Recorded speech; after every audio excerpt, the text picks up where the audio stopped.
Amen. Kumusta na po kayo mga kapatid?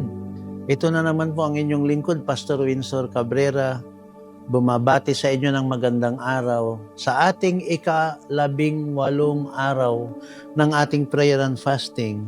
Ang ating prayer naman ngayon ay prayer for peace. Panalangin sa kapayapaan at kaayusan ng maraming bagay.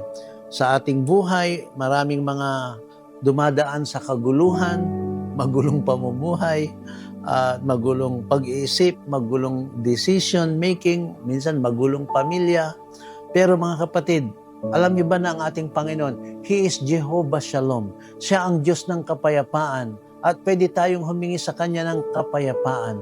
Isa sa magandang prayer po ay matatagpuan sa Psalms 23. Ito naman po ang panalangin ni David. Sabi niya, "The Lord is my shepherd. I shall not want." Hindi ako magkukulang.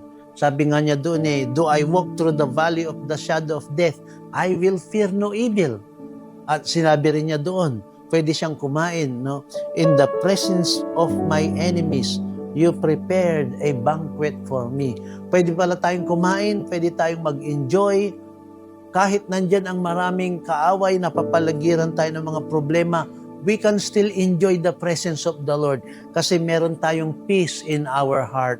Ang kanyang sinabi doon sa pinakadulo, sabi niya doon ay, "Surely goodness and mercy will follow me all the days of my life." Sabi niya, surely, no?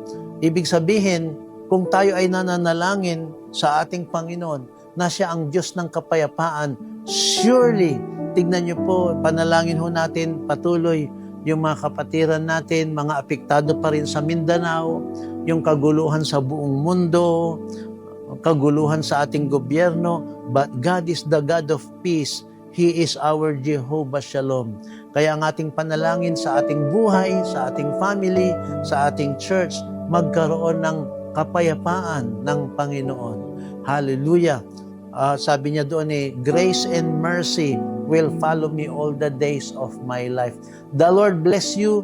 The God of peace will soon bruise Satan underneath your feet. Sabi nga ng Bible dudurugin ng Diyos ng kapayapaan ang kaaway sa paanan natin.